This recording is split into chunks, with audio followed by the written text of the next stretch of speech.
Welcome to the very first edition of Grounded on KE Radio, a politics show, discussion show, and all the topics of the day. Tonight I'm joined by Stephen Mcnamara. Tonight we're going to be talking about various things, including the third runway at Heathrow, which is, as the time of recording, has been voted on in Westminster.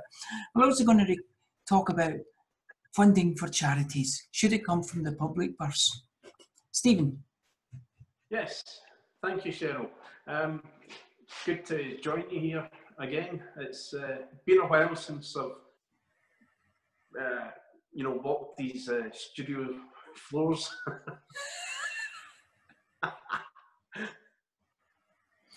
Yeah, it has been a long time. It's good to be back in the studio though. And tonight, I first want to ask you, at the time of the recording here, you could be watching this much later on. Third runway at Heathrow. Should a private company receive public money to the tune of £14.5 billion to create a third runway, which most people, it seems, are against? Can I give you the short answer first? Is there a short answer? The short answer is no, they shouldn't get a single penny. If a private company has merits to do business, it should be on its own 2 feet. That was very short, yeah, I was expecting a lot more. I can give you a long answer if you want. Yes, please, just do, go. Okay. Basics of business is you have investors who would speculate or seek to make gain from investing such a fund in the first place. It should have, if this airport, if this third runway was so valuable in a kind of commercial sense, they would not have a single problem raising that money in the open market. They would, if that was a completely viable project, publicly supported, they would get that money in one night. It would be within minutes of opening up in the stock market. Yeah, but why should a company spend any of its own money if government is willing to throw money at such a scale at them?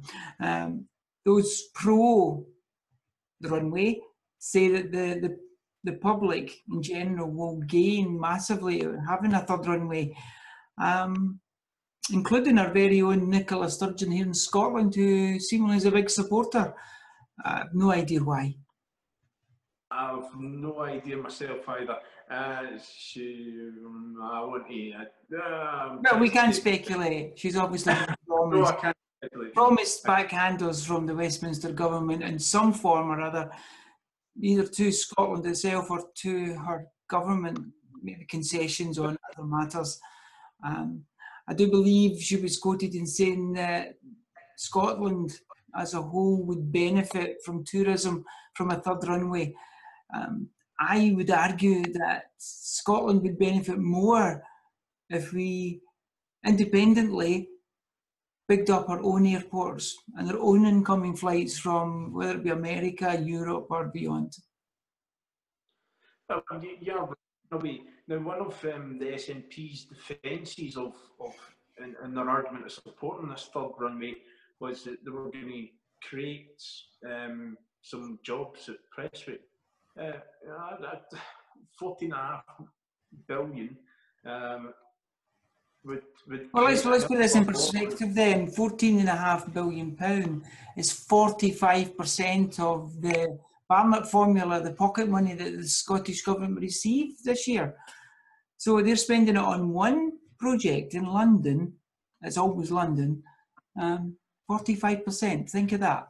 Almost £1 in every £2 spent in Scotland will be spent on a bit of tarmac in London. That is an obscene amount. My arguments aside on the morals of tax, even if it was for a worthwhile project, it's still such an obscene amount. And when you compare it to what you said, being 45% of Scotland's total annual budget, it's quite a scary prospect.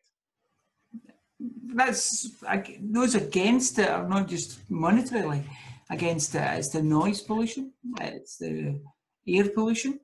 At the moment, the people who live to the flight paths for all the London airports are up in arms. Should the people be listened to?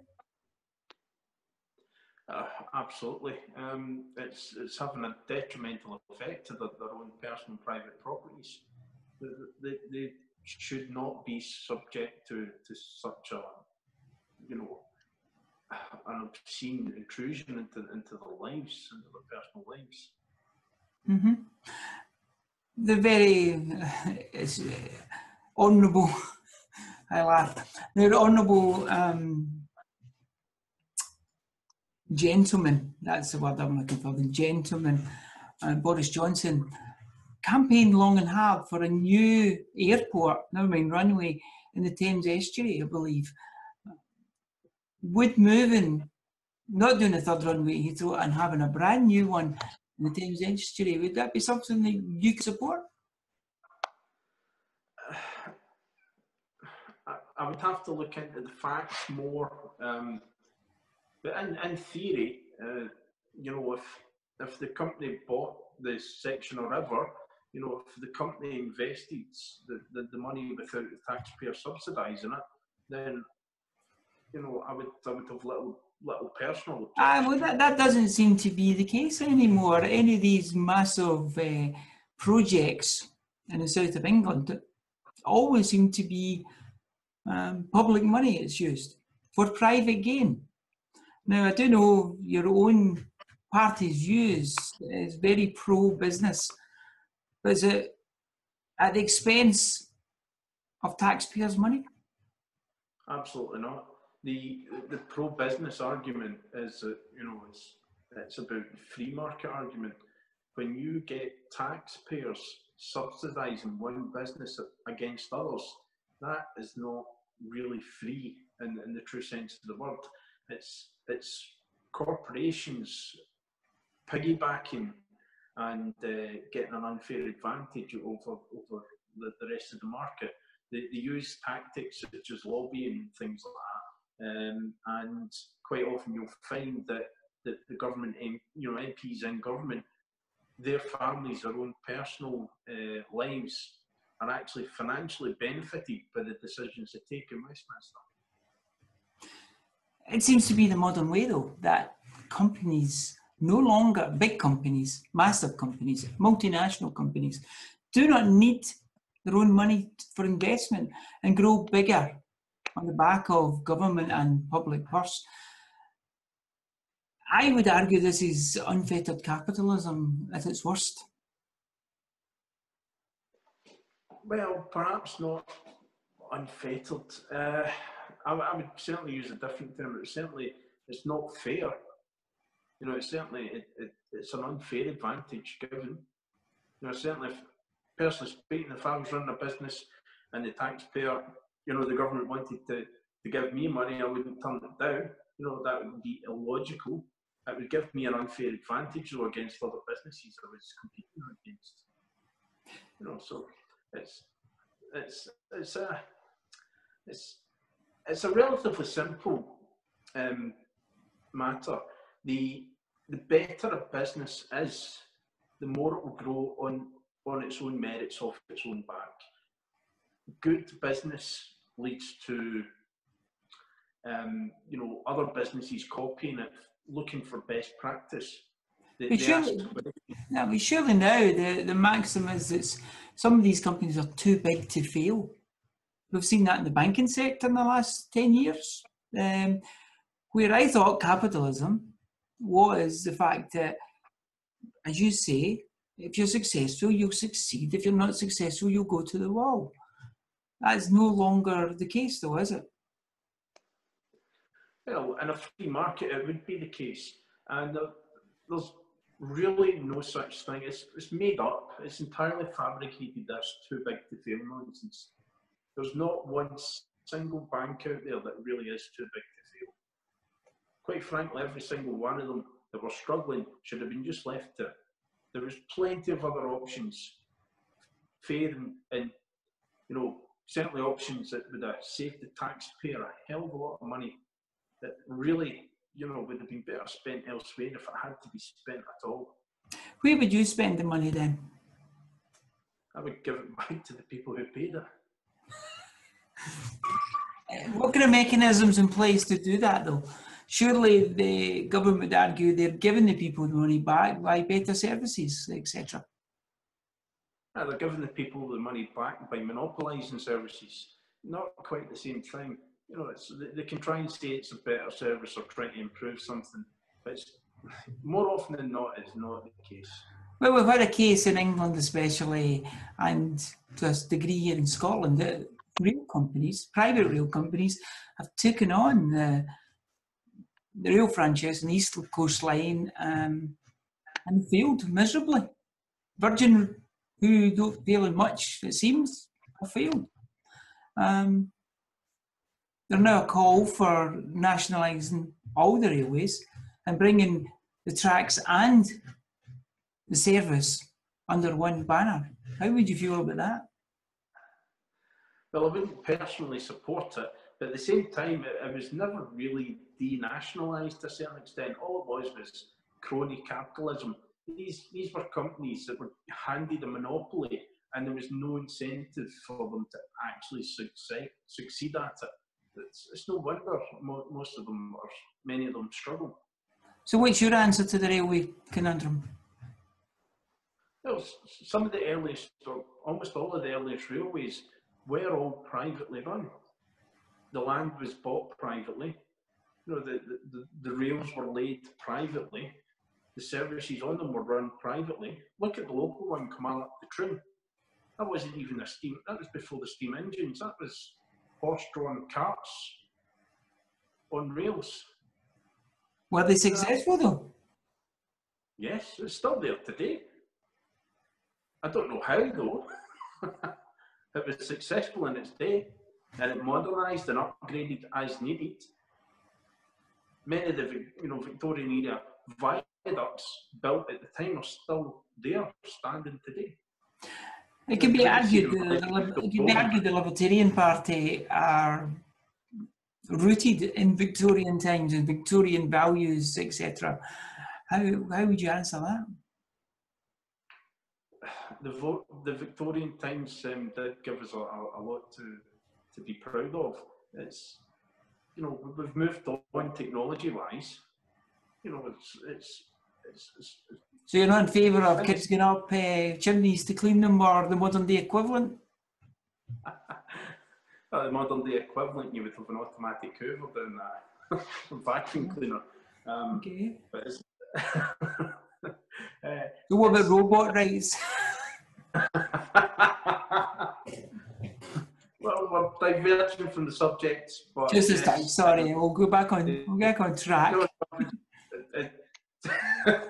It just reminded me there of the news last week that the first batch of sex robots with rights to decline that users' demands have went into production after testing.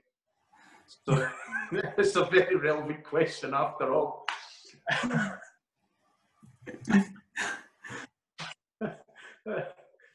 We're going that way. Yeah. Another thing you're big on the Victorian times is charity.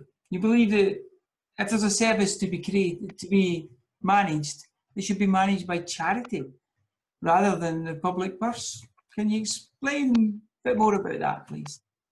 Well, charity is a loose term. It's an umbrella term to cover a vast array of different voluntary organisations that would participate in the marketplace. If there's a need for something, there are plenty of people out there willing and able to assist. And it kind of self-regulates in its own way, because if someone is taking the mickey out of help and support, that help and support is withdrawn, probably rightfully so, because they don't really need it. And when when you've got a big central government faceless bureaucrat at the end of a telephone line or email on a computer who's just checking whether you've ticked the right boxes or not, it's so easy open for manipulation and is widespread. If everything was at a local level, face to face, the most genuine needy people would get the best help and support on a personalised basis. I have said this to you before. If not enough people came forward to fund the services that are covered at the moment, and through charitable deeds and causes, what would happen to the services that are there at the moment? What would happen to them? Is the people just left to die, to starve, etc., with the lack of services? There's not enough rich people come forward to help out the poor and the needy. Well, you don't have to be rich to be generous. It's you know, there's more to it than just money. But the scale we're talking, you do need to be rich. Well, that's you know, is it really that bad? Quite Yes. frankly, well, we've got a lot of working poor in the country. You know, debatably, ourselves included.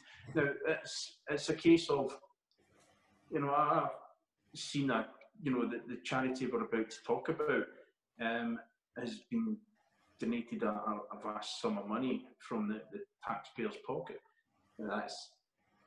It's arguably a worthwhile charity, but if it was really worthwhile, it would be able to stand on its own 2 feet. Now, we have seen it, you know, Surely, I think what you're talking about is here in Kilmarnock, a company's trying to set up a kind of a centre for climbing. Is that the one you're talking about? Yes, just £305,000, I think it was, from East Ayrshire Council. Yeah, that's right. How can that be a charity? I'm not quite sure what the full aim of this so-called charity is. They claim to want to improve sporting facilities for disadvantaged children and things. Well, that's a good aim. Yes, to agree with that. I wouldn't disagree with that by all means. But they're claiming on their website that they needed £30,000, and that's what they were trying to raise for the last 3 years. Yet they were handed 125,000, correct me if I'm wrong, from different... the story I read is that another £305,000 an award from the Ayrshire Council, and I'm not against them getting that money at all. I mean, they've obviously done their due diligence and they're doing charitable work, but it does seem a stretch. I'll say that. Yeah, I wouldn't have given them a single penny out the council's purse at all. They've done really well at organising self-funded facilities. They've received. But the reports I've heard, you said there on their web, the original 5 years ago, I think it was £30,000. Now there's reports of it's going to cost something like £2.5 million. I mean, yeah, I read that. There's a bit of discrepancy on the figures.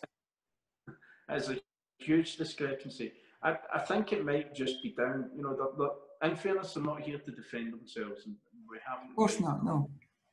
So I don't want to attack them too much, but it does seem to be a huge stretch of the imagination to get from 30,000 to 2.5 million.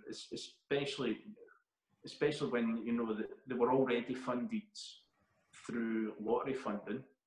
They were given 125,000 from another charitable trust that invests in other charities, and then to top that off, they've been given £305,000.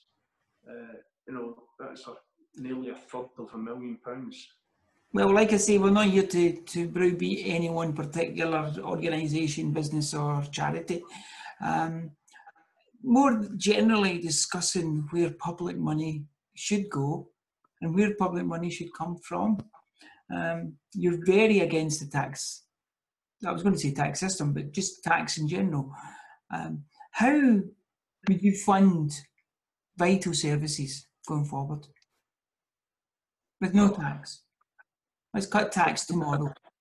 Well, how would you define vital? If it really is that vital, why wouldn't people pay for it through any other means?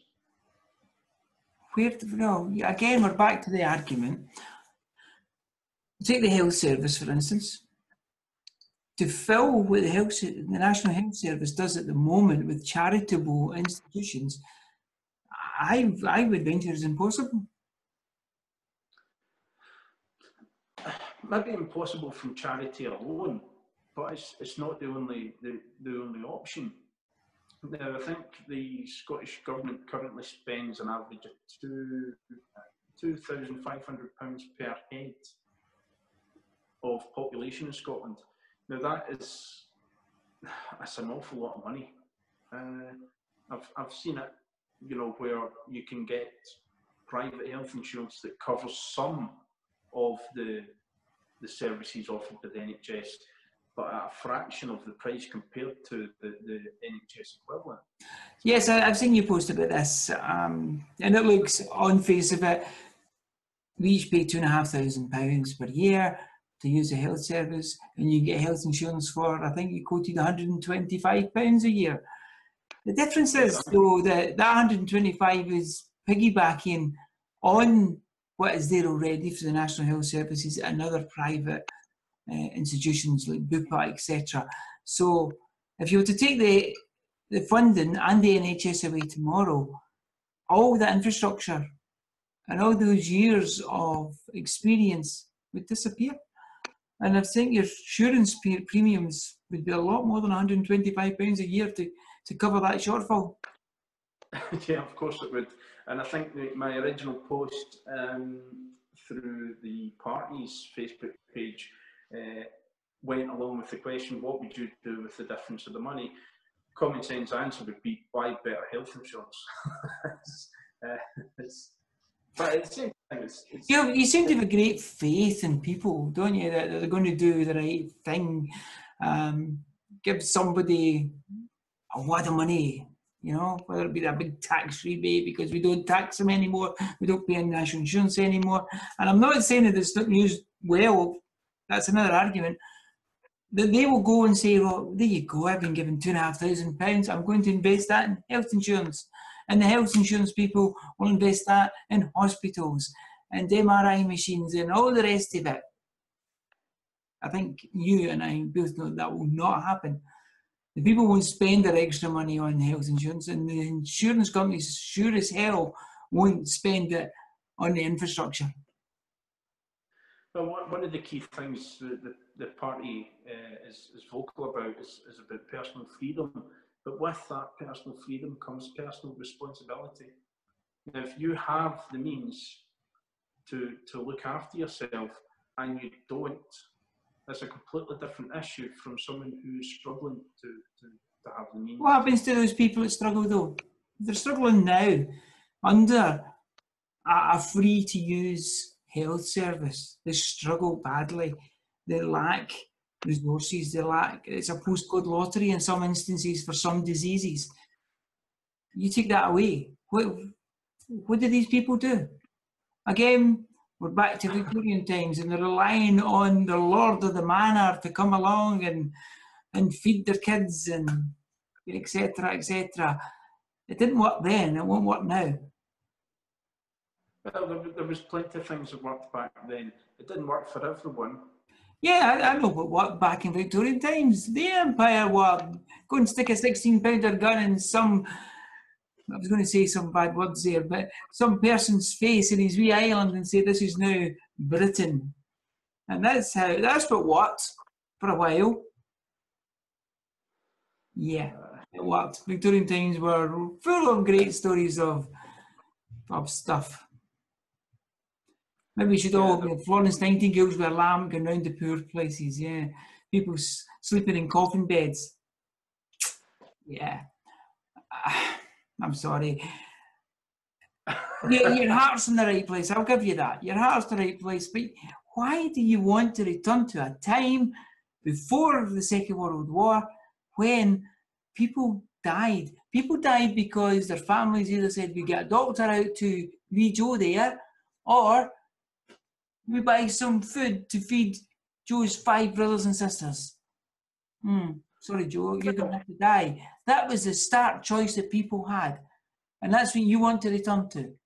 Now, I'm not defending, the NHS has got a lot wrong with it, and 99% of that is due to underfunding and the bad funding and the bad management and the over-management of the whole system. Well, you could blame that on, you know, the fact that the whole system is just one political football monopoly. The fact is that, you know, it's like the Victorian times were the Victorian times. You know, technology and everything has moved on since then. You know, it's very easy to get a same-day appointment. In fact, an appointment within 10 minutes for as little as £20 a month now. You know, you couldn't even get that with the NHS right now. An appointment with you, what do you mean? An appointment in 20 minutes? You mean we all pay £20 a month? We get a doctor's appointment like that? Yeah, to get well, what you're talking about is multi-tiered, not even two-tiered health systems. But those with money can jump the queue, and those without money have to wait days, weeks, months to get to see the same doctor, same specialist. Now, if everyone had to pay up front, then most people would not receive healthcare. Most people would not be able to afford that. Well, the people are paying up front as it is through taxation, and they're getting a really bad service in return. At least with our suggestions is you've got the option, if you get bad service off a GP or a surgery or something like that, then you can, you know, demand a refund, you can take your needs or services elsewhere. It gives you better control over the type of service that you want to receive. How does that work though? Back to who provides the doctors, who provides the surgeries, who provides the infrastructure for all that to happen? Where does that come from? That comes from people who actually work in it. You know, it's not some miracle wand that any sort of government has. These services existed before the government took them over. I would argue they did not exist, and that is why. You see the parallel today with veterinarians. You have to pay and pay through the nose for any treatment you get for your pet. And it's not exactly the same, but it's very similar. And pets, animals suffer because their owners can't afford the vet fees. And insurance companies charge vast sums of money for cover that they can use. And even then, insurance companies, any insurance company I've ever dealt with, will do anything, I mean anything, to get out paying over when they're due. So the system that you want to rely on to provide healthcare for everyone is reliant on the money markets and the insurance companies making a profit. I know it relies on people demanding a better service and being willing to pay for it. People are demanding a better service just now, but they don't get it. Yeah, because it's a political football and a monopoly. They don't have the choice to go elsewhere. What your veterinary analogy is actually very good, and I think you've missed parts of it. They operate with you know, the very high tech, sometimes the same or better tech than what you would find in an NHS hospital. The insurance for a pet can be as little as £10 or less per month, so it's very affordable if you you know, you have a bit of common sense, you take a bit of personal responsibility for your pet, and you plan. You know, it's one of these things I've heard said many times. You know, oh, you've got to be positive and all the rest. Yeah, I'm positive something's going to happen. Right, your pet's going to get sick. You know, you're going to get sick. So be prepared for it. The system we live in at the moment doesn't allow a vast percentage of the population to plan ahead. They are restricted from the moment they're born to the moment they die. There's almost a glass ceiling that they cannot get by because of accident of birth. Now, what plans have you got for everyone to have the equal chance? If my kids want to go to Eton or Oxford or Cambridge, they have the same chance as every other single person in these islands. Well, that's where equality of opportunity comes in, not equality of outcome. Well, how do you get that opportunity for these people? Because that's the trouble. The trouble with your plan is that these people don't have the opportunity to plan. They don't have the opportunity to save money. They are born into a system not of their making, but they have to make the best of the system they're in. You want to take away all the safeguards that's been built up over almost a century and replace them with a market economy? Well, it's not really taking away the system of the services. It's just making them less monopolised. You know, better choice for the user, the end user. Surely at the moment you've got people like Bupa, etc. There's other companies, so it's not a monopoly.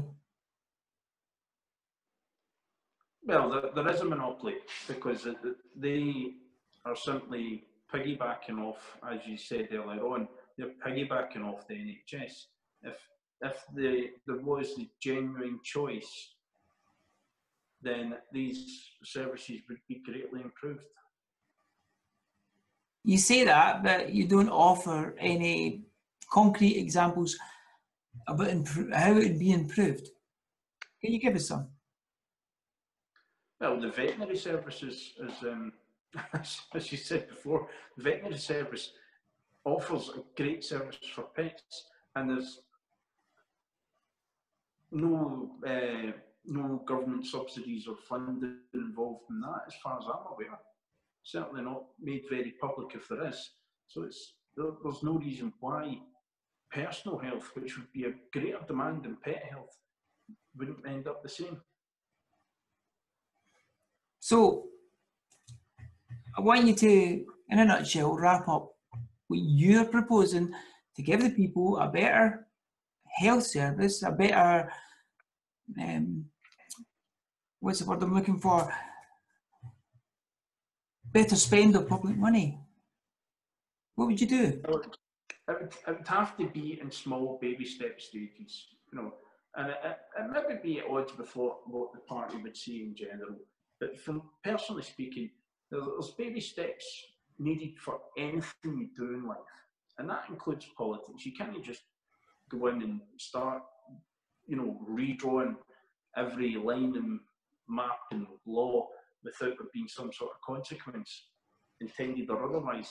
So the very first thing I would do would be to ring fence the tax funds for the NHS.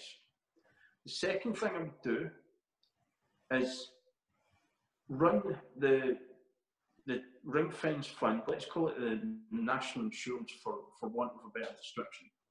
This national insurance would be ring fenced. When you used any service at all, be it your doctor's surgery, your dentist, your you know, optician, the A&E department, you dial 999 for an ambulance, anything like that, you would personally be given the bill. Now, you wouldn't pay that out of your own pocket. What would happen is you would pass that bill on to the national insurance, and the national insurance would pay the service. Now, that could easily be opened up. You could then opt out of national insurance and buy private health insurance that would pay the NHS hospitals for the services rendered to you. So what you're saying is people would be billed for what they use of public services like the NHS, etc., and they would see at a glance what they've used, whether a net user or a net provider of the services. Would that be fair? Kind of broke up a little bit there so I didn't fully catch it, but I think I got the gist of it. It's about, yes, paying for what you use. It's a case of insurance works similar to the way the tax pot works. Everybody contributes in, and some people have to take out more than what. But that's the insurance company taking the gamble. And you're taking the gamble in certain ways as well. But that's all about personal responsibility. The same could be said for other services as well. Take police and prison services. Someone commits a crime, there's a victim. The victim calls upon the service, and ultimately, if there's a claim to be made, it should be made against the criminal who broke the law in the first place. So the criminal should be the person made to pay for, to compensate the victim for the services rendered, be it the police, courts, prisons, things like that, not the taxpayers. So I commit a crime against yourself, and you put monetary value on that, and I work that off in prison time, or what is it? How do I pay you back? And I'm poor, I have no money, so who pays that money in your scheme? Well, there would be different options. Now, as you know, insolvency is a law that allows people to avoid paying their debts. I would not allow insolvency to be an option for criminals. If they are ordered to repay the debt, that follows them about for life. So even if they eventually get themselves back on their feet, they will always have that debt behind them. And if they die with any sort of estate, then that's what pays. But equally, it's the person's individual responsibility to have some sort of system in place that allows them, be it insurance or be it through their own services, their own savings, to be able to pay. So you're proposing criminal insurance, that I take out insurance for any criminal act I may do in the future? No. That gives me carte blanche to do anything I want then, because I'm not going to pay it, the insurance company's going to pay it. No, the victim takes out the insurance. So that you as a person would have insurance against crime. Just the same as... So like in the reverse of public liability you're talking, a reverse of that. I take out insurance in case someone does a crime against me or my possessions. Is that what you're saying? Yes, exactly. So if I happen to live in a high crime rate area, my insurance premiums will be sky high. Yeah? Rightly so, because you choose to live in a high crime rate area. So we play for the police for the same way, through this kind of victim support. So the police will police the rich areas who can afford to pay them more. I mean, one of the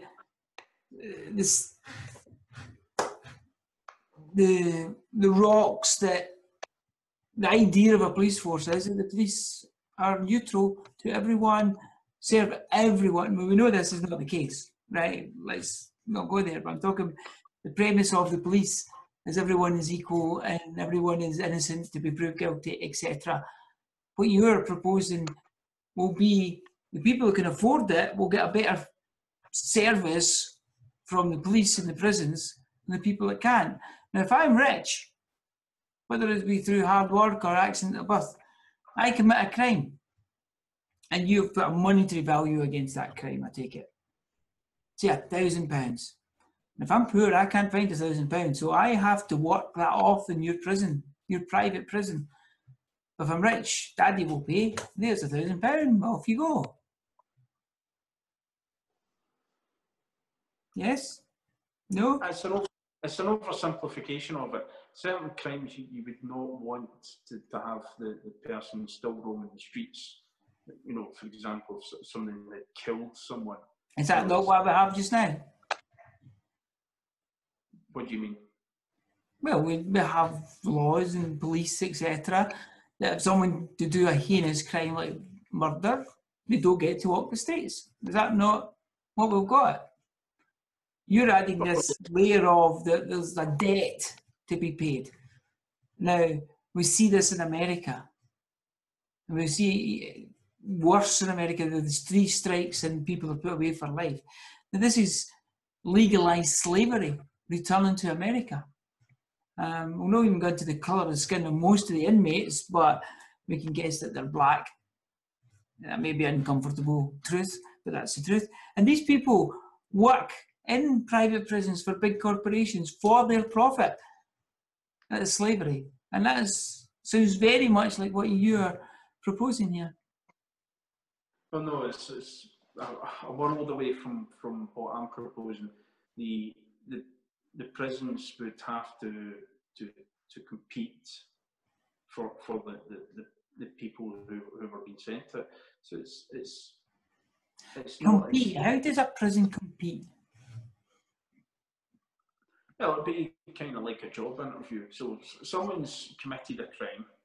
The police have got involved. They've gathered the evidence. They've taken it through to a trial.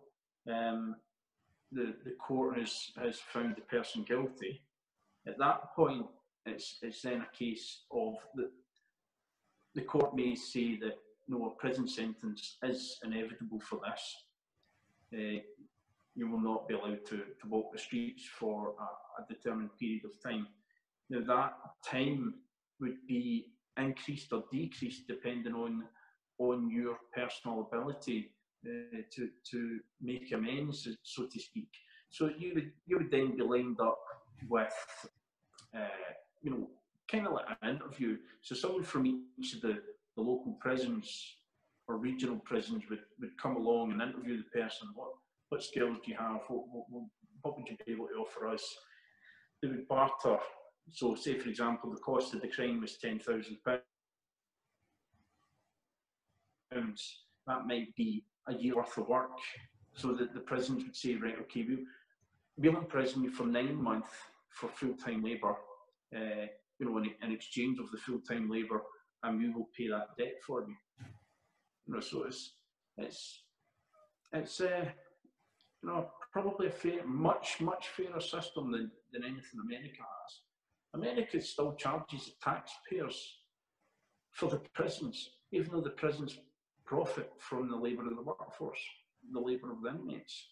Isn't what you're proposing, prisons profiting from the prisoners' work? Oh yes, but not subsidised by the taxpayer. That makes it better? Oh, much. How much? What you're proposing is people getting put away. How do you stop the whole system being rigged to send as many people to prison as possible? Free labour for the prisons, who will obviously, the labour will be benefiting. In America, the American system, big companies have prisoners working for them almost full time for no wages, and an occasion, and more than an occasion, on trumped up charges. Well, that's exactly the difference in between your system and the one I'm proposing. The trumped up charges just wouldn't exist here. How can you guarantee that? Well, libertarian values insist on, for a crime to have been committed, there has to have been a direct victim. Now, if there's no direct victim and no defining evidence corroborated, then there is never a crime in the first place. I think we're straying away from the idea of having prisoners work for free to pay back a crime which will benefit business. You're straying into, was it a crime in the first place, and who who got the crime Well, that's perpetuated. And that's a different argument and a different story. What we're trying to get to here is what do you mean when you say that prisons will work for? I'm not against people working wherever they may be, but what I've seen in the world is systems similar to what you're saying are corrupted. They're corrupted from the police force to the judges to the courts to the prisons themselves. And young men, usually men, are being put away for life to work for free. I'm asking you, what is in place in your plan to stop this happening? Well, the safeguard is the court that takes that decision, that reviews the evidence, that takes that decision, gets paid the same regardless. So there's no financial incentive for the court to find anyone guilty.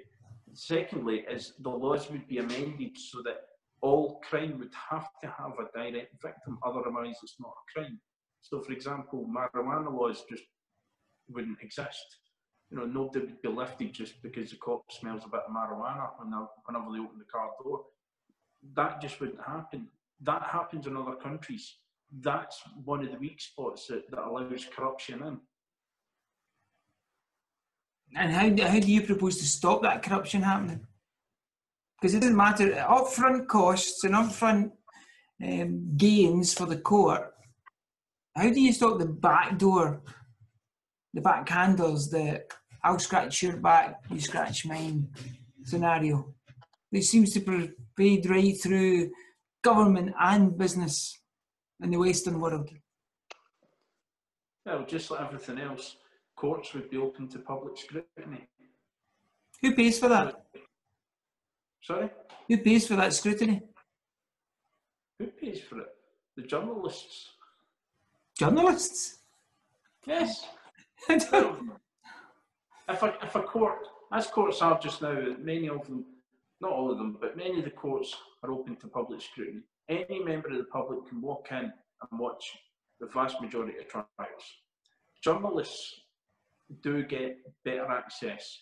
So even something that's close to the public, journalists will be allowed in to take notes and view and record certain procedures going on during the court. They'll just be prevented from reporting on it until after the close of proceedings. So there's an element of that. Now, if that is continued to allow to happen, the second a court or police officer steps out of line, it'll be straight away public knowledge. But I'll take you back to your point about the journalists will pay for the reporting. Is that not taking away the free press? Is that the right to report on matters of government or judiciary? Yes, it's the freedom of the press. So but you're taking that away. You're going to make them pay. Your words, not mine. Perhaps it came out wrong. No, you asked to pay for the public scrutiny. The newspapers would pay the journalists to go and sit. Which they already do. And the consumers would pay the newspapers to read the news stories. So that's where... Who would pay the newspapers? Consumers. Consumers? Yeah, consumers would buy to read the news or watch the news. I'm getting just mixed up and I'm not catching exactly what you mean here. What I took there was the journalists or their employers will pay the courts to report, which will pay the courts to prosecute. Am I mixing that up totally? No, you've got it all wrong completely. No, you were asking who would pay for the public scrutiny. No one. There was no suggestion that anyone would pay the courts. Okay, right. Okay, then my question was, who will pay for that public scrutiny? So you'd have to set up some kind of board or committee to police the police. Is that what we're talking? No, it's when it's open to public scrutiny. That means just that. Is it not already open to public scrutiny though? Well, The majority of court cases are open to public scrutiny. Any member of the public can walk in. A member of the public is not trained or generally is not trained in law just to see that due process is happening.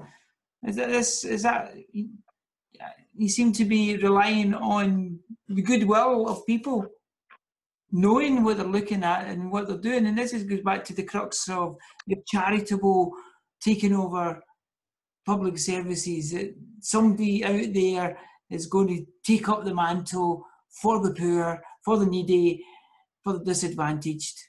And history has taught us that happens, but doesn't happen enough, and not long enough, and not invested enough for the long term. And if you're going to set up something to help people, mental health, it has to cut, the budget has to be there year on year to allow that to happen.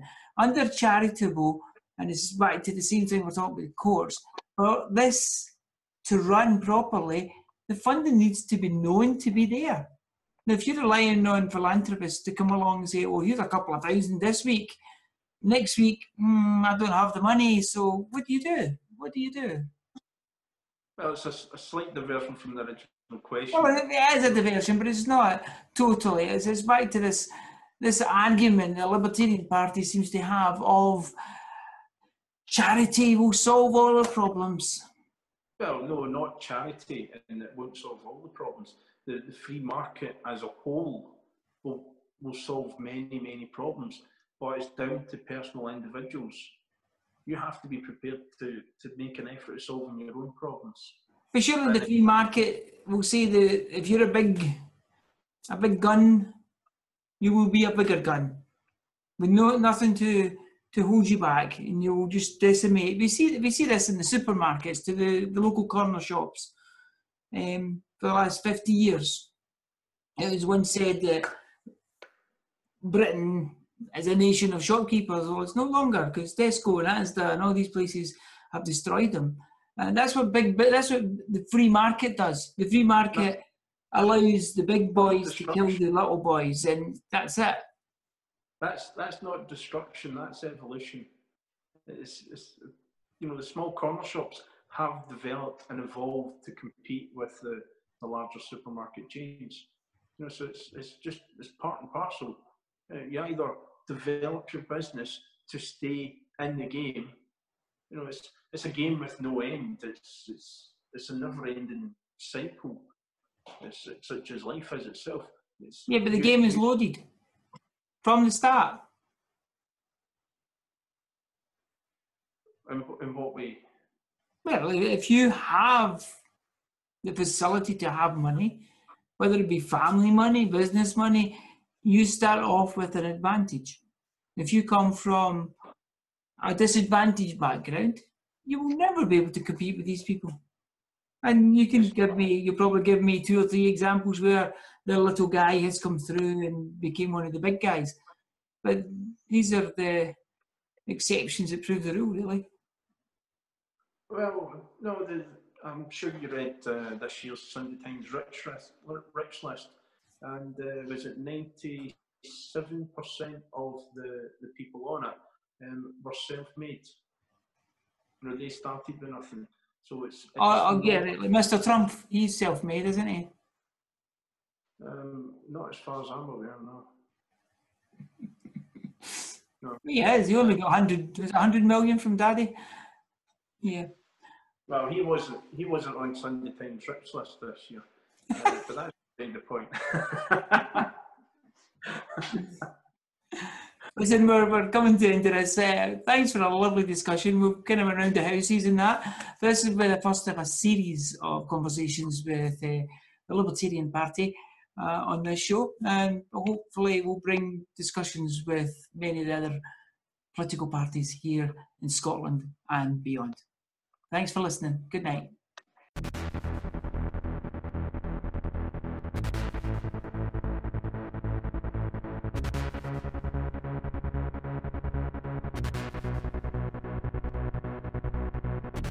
Time is precious, but what do I know? Been to places you